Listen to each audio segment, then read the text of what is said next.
naramdaman mo ba yung yung pagbalik mo nun, yung parang hindi mo mapindot yung buy button, di ba? Tsaka di ba parang, alam mo na may setup na, pero, Wala, diba? duwag. Oo, di ba? Ganon.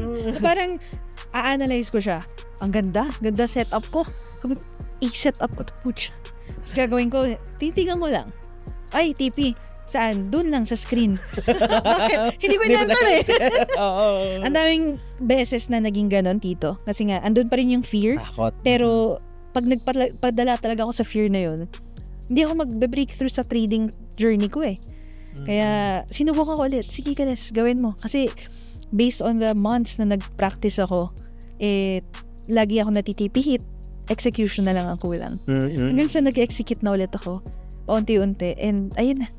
So, normal talaga kasi yung na-experience mo, the same na experience na na-experience ko na pagbalik ko, parang, teka muna, parang nanginginig, hindi mo Pero dito mapindot, gano'n diba? katagal bago bumalik niyan nung nagkaroon ka ng lesson na ganyan din? Ano lang ako mga 2 weeks lang usually ako Oo, 2 weeks lang na hindi Pahinga. nagte-trade na nagpapahinga. Tapos, sasabak ulit ako. Pero that trauma is still there.